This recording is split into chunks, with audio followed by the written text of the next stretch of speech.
आज के इस वीडियो में बात की जाएगी अपने एक स्टूडेंट के द्वारा मुझे भेजे गए सवाल के बारे में। उन्होंने मुझे एक क्वेश्चन किया कि सर हमें ये बताइए कि इमरजेंसी डिपार्टमेंट क्या होता है और इसके फंक्शन क्या क्या होते हैं, और ऐसी कौन कौन से केसेस हैं जो इमरजेंसी की कैटेगरी के अंदर आते हैं, और इमरजेंसी में कौन कौन से इंस्ट्रूमेंट्स को प्रयोग में लाया जाता है। तो उन्होंने जो ये सवाल किया है, उन्होंने मुझे बोला था कि सर इसका जवाब आप हमें हिंदी में ही देना, क्योंकि हिंदी में हमें आसानी से समझ में आता है। तो मैंने उनके क्वेश्चन का आंसर जो है हिंदी में लिखने की कोशिश की है। तो उन्होंने पूछा था कि sir what is the emergency department. तो मैं आपको बता देता हूं कि जो इमरजेंसी डिपार्टमेंट है ना, वो हॉस्पिटल का सबसे क्रिटिकल एरिया है। क्यों? क्योंकि वहां पर जितने भी पेशेंट आते हैं वो सब इमरजेंसी में ही आते हैं। क्योंकि जब किसी को इमरजेंसी होती है तो वो सिर्फ सीधा इमरजेंसी की तरफ ही भागता है। तो इमरजेंसी के बारे में बात करी जाती है कि क्या है इमरजेंसी। इमरजेंसी विभाग अस्पताल का सर्वाधिक प्रमुख व संवेदनशील विभाग है। इस विभाग में उन मरीजों को रखा जाता है जो सर्वाधिक रूप से गंभीर अवस्था में हैं और जिन्हें तुरंत उपचार की आवश्यकता होती है। यानी कि ऐसे पेशेंट जिनका अभी कोई एक्सीडेंट हुआ है, जिसको कोई एमआई हुआ है, जिसको कोई एब्डोमेन पेन हुआ है, जिसको लूज मोशन की वजह से ऐसी कंडीशन क्रिएट हो गई है कि उसकी जान भी जा सकती है। जैसे कोई पानी में डूब गया है, किसी ने पॉइजन ले लिया है गलती से। इस तरह के जो भी पेशेंट्स होते हैं, ऐसे पेशेंट को इमीडिएट ट्रीटमेंट की आवश्यकता होती है।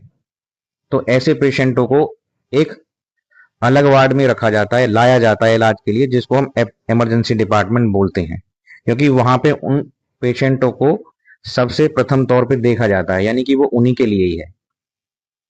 एक्सीडेंट के मरीज की देखभाल में प्रथम 1 घंटा उसकी जान बचाने में महत्वपूर्ण माना जाता है। क्योंकि जब एक एग्जाम्पल के लिए लिया है कि एक्सीडेंट के मरीज की देखभाल में प्रथम 1 घंटा उसकी जान बचाने में महत्वपूर्ण भूमिका निभाता है। क्योंकि एक्सीडेंट के बाद किसी भी पेशेंट का ब्लड लॉस ज्यादा होने के चांसेस होते हैं यदि उसको फ्रैक्चर हो गया है, यदि किसी को ब्रेन में इंजरी हुई है, या किसी को एक्सीडेंट के बाद ब्रेन में बोन फ्रैक्चर हो गया है, तो उसको ब्लीडिंग ज्यादा हो जाएगी ना ब्रेन के अंदर। तो ऐसे पेशेंट्स को सबसे पहले ट्रीटमेंट के लिए लिया जाता है।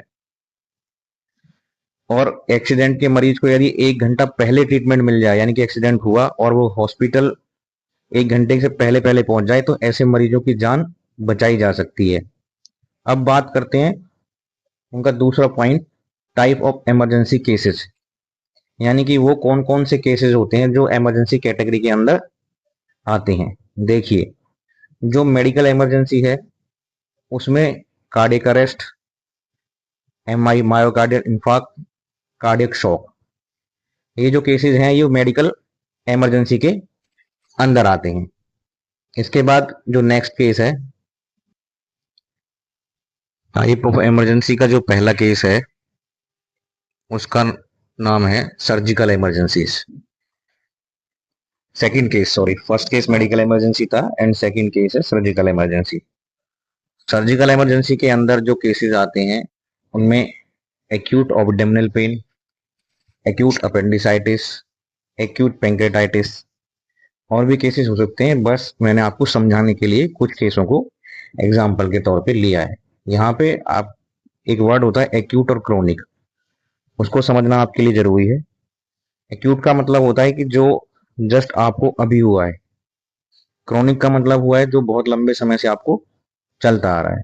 तो यानी कि सर्जिकल इमरजेंसीज मानी जाती है एक्यूट एब्डोमिनल पेन, यानी कि किसी की इंटेस्टाइन फट गई है, या किसी को अपेंडिक्स हो गया है, एक्यूट अपेंडिक्स फट जाता है, या पेंक्रेटाइटिस हो गई है। तो ये जो सब चीजें हैं ये आती हैं सर्जिकल इमरजेंसी के अंदर। उसके बाद आती है ऑर्थोपेडिक इमरजेंसीज। ऑर्थोपेडिक इमरजेंसीज के अंदर आते हैं कंपाउंड और कॉम्प्लिकेटेड फ्रैक्चर्स, ये इमरजेंसी के अंदर आते हैं। वर्टिब्रल इंजरीज हैं, वो भी इमरजेंसी के अंदर आती हैं। उसके बाद आता है आरटीए, रोड ट्रैफिक एक्सीडेंट, यानी कि रोड ट्रैफिक में जो एक्सीडेंट्स होते हैं वो भी इमरजेंसीज के अंदर आते हैं। उसके बाद बात करी जाएगी ऑब्स्ट्रक्टिव एंड गायनोकोलॉजिकल इमरजेंसीज की। इसके अंदर एबनॉर्मल लेबर पेन्स। अब उसके अंदर एबनॉर्मल लेबर पेन इसलिए है क्योंकि वो गायनी के अंदर काम है, तो सबसे बड़ी इमरजेंसी उनकी वही होती है। इसके अलावा और भी होती हैं, जैसे जेनाइटल एसॉल्ट्स, एक्लेम्प्टिक टॉक्सिक शॉक सिंड्रोम। ठीक है। इसके बाद बात करते हैं साइकेट्रिक इमरजेंसी। साइकेट्रिक इमरजेंसीज के अंदर सुसाइड अटेम्प्ट आता है और डीएसएच आता है, डेलिबरेट सेल्फ हार्म। ये टाइप ऑफ इमरजेंसी केसेस हैं जो इमरजेंसी के अंदर ज्यादा आते हैं। इसके अलावा कुछ और केस हैं, उनके बारे में भी बात करते हैं। इसके बाद बात करते हैं बाकी बचे हुए कुछ इमरजेंसी केसों के बारे में, जिसमें इमरजेंसी केसेस आते हैं आई और ईएनटी के। आईएनटी सर्जरी के अंदर जो केसेस आते हैं उसमें आई इंजरी इमरजेंसी केसेस है। उसके बाद में फॉरेन बॉडी इन ईयर, ये भी इमरजेंसी केसेस के अंदर आता है। इसके बाद में जो अदर इमरजेंसीज होती हैं, ड्राउनिंग है, पॉइजनिंग है, इलेक्ट्रिकल शॉक्स है, ऐसे कुछ केसेस हैं जिनको इमरजेंसी ट्रीटमेंट की जरूरत होती है, और ये सारे केसेस इमरजेंसी डिपार्टमेंट के अंदर ही जाते हैं। इसके बाद बात करते हैं इमरजेंसी इंस्ट्रूमेंट्स के बारे में। वो क्या इंपॉर्टेंट इंस्ट्रूमेंट्स हैं जो इमरजेंसी के अंदर होने चाहिए, उनके बारे में बात कर लेना बहुत जरूरी है, क्योंकि इमरजेंसी में बहुत सारे ऐसे इंस्ट्रूमेंट हैं जिनका उपयोग होता है और जिनके बारे में हमें जानना भी बहुत ही जरूरी है। चलिए, तो हम फोकस करते हैं उन्हीं इंस्ट्रूमेंट्स के बारे में जो हमारे लिए बहुत जरूरी है। हम उन्हीं इंस्ट्रूमेंट्स को ध्यान से देखते हैं।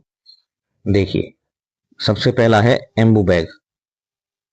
एम्बू बैग को आर्टिफिशियल मैनुअल ब्रीथिंग यूनिट बोला जाता है।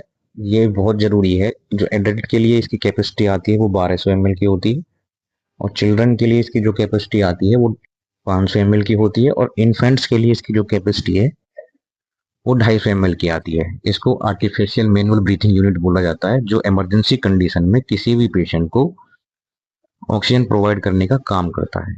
यदि इसको किसी ऑक्सीजन पोर्ट के साथ जोड़ दिया जाए और तब इससे ऑक्सीजन दी जाती है तो ये 100% ऑक्सीजन प्रोवाइड करता है। इसके बाद आता है ईटीटी, एंडोट्रेकियल ट्यूब्स, यानी कि आपको इमरजेंसी में कोई इंट्यूबेशन करना पड़ जाए, और ट्रेकियोस्टमी ट्रे, यानी कि जब आप इंट्यूबेशन करने में पॉसिबल ना हो तब उसकी ट्रेकियोस्टमी करके उसको ट्यूब डाली जाए। उसके बाद है लेरिंगोस्कोप्स, इंट्यूबेशन करने के लिए। मैगिल फोर्सेप्स, यानी माउथ के अंदर कोई फॉरेन बॉडी पड़ी है या थोड़ी भी बहुत ब्लीडिंग होने के बाद वहां क्लॉट बन गया हो, उन चीजों को निकालने के लिए, या आपको मरीज को थ्रोट पैक करना हो, इन चीजों के लिए आपको मैगिल फोर्सेप्स की जरूरत पड़ सकती है। इसके बाद में बात करते हैं वेंटिलेटर्स के बारे में। वेंटिलेटर वो मशीनें होती हैं जो किसी भी मरीज को कृत्रिम सांस देने का काम करती हैं। मरीज की वो अवस्था जिसमें मरीज खुद से सांस नहीं ले सकता, ऐसे पेशेंट्स को वेंटिलेटर की जरूरत पड़ती है कृत्रिम सांस देने के लिए। उसके बाद 12 लीड ईसीजी मशीन, जो 12 लीड की ईसीजी मशीन आती है वो इमरजेंसी के अंदर होनी चाहिए ताकि आपको एक्यूरेट ईसीजी मिल सके। उसके बाद बात करते हैं ईईडी। ये डिफिब्रिलेटर है जो इमरजेंसी कंडीशन में कार्डियक अरेस्ट के पेशेंट्स को शॉक देने का काम करता है। इसको ईईडी, डिफिब्रिलेटर बोला जाता है। ठीक है जी। इसके बाद बात करते हैं पल्स ऑक्सीमीटर। ये पल्स ऑक्सी इंस्ट्रूमेंट्स किसी भी पेशेंट का ऑक्सीजन लेवल जांचने का काम करता है, तो वो भी आपका होना बहुत जरूरी है। यह है क्रैश कार्ट।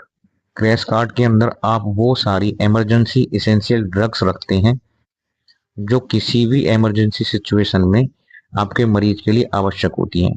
क्रैश कार्ट इसलिए जरूरी होता है कि जब कोई इमरजेंसी आपके सामने आती है तब आपको मेडिसिन के लिए इधर उधर भागने में टाइम वेस्ट ना करना पड़े। इमरजेंसी ड्रग्स, ये तो आप सभी जानते हैं कि बिना इमरजेंसी ड्रग्स के की इमरजेंसी को आप डील ही नहीं कर सकते, तो आपके पास टोटल इमरजेंसी ड्रग्स अवेलेबल होनी चाहिए आपके क्रैश कार्ट में। उसके बाद ऑक्सीजन सप्लाई। ऑक्सीजन सप्लाई आपके पास सेंटर सप्लाई होनी चाहिए। ऐसा नहीं कि इमरजेंसी में आप सिलेंडर चेंज कर रहे हैं तब ऑक्सीजन मिल रही है, तो इसलिए जब भी जहां भी इमरजेंसी हो वहां पे सेंट्रल सप्लाई ऑक्सीजन होनी ही चाहिए। सक्शन मशीन, आपकी suction machine proper working condition में होने चाहिए। अगर सेंट्रल सप्लाई है तो बहुत अच्छा है, नहीं आपके पास अगर सक्शन मशीन है तो भी आप उनको प्रॉपर मेंटेन करके रखें, क्योंकि जब इमरजेंसी में सक्शन की जरूरत पड़ेगी और मशीन नहीं चलेगी तो आप किसी की जान बचाने की बजाय उसकी जान ले सकते हैं। एयरवे, टंग फॉल होने से रोकने के लिए नेजल एयरवे, ओएसए के लिए कोई पेशेंट ब्रीथ नहीं कर रहा हो उसमें डालते हैं। ये सडेशन के बाद के मरीजों में भी डाला जाता है जो प्रॉपर तरीके से सांस नहीं लेते हैं। कार्डियक मॉनिटर, मरीज के वाइटल्स को नापने के लिए, जिसमें आप हार्ट रेट, बीपी, पल्स और CBP monitoring, artery line BP monitoring कर सको, उसके लिए आपको कार्डियक मॉनिटरिंग चाहिए। और उसके बाद बैंडेजेस, अगर कोई एक्सीडेंट का पेशेंट आया हुआ है तो उसको अगर ब्लड लॉस हो रहा है तो आपके पास सफिशियंट बैंडेज होनी चाहिए,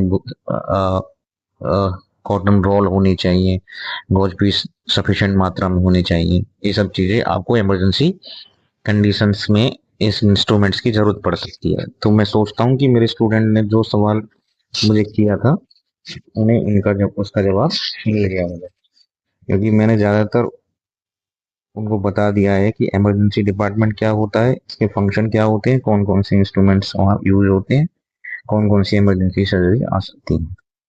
आई होप आप मेरे इस जवाब से संतुष्ट होंगे। इस वीडियो को देखने के लिए आप सब लोगों का धन्यवाद।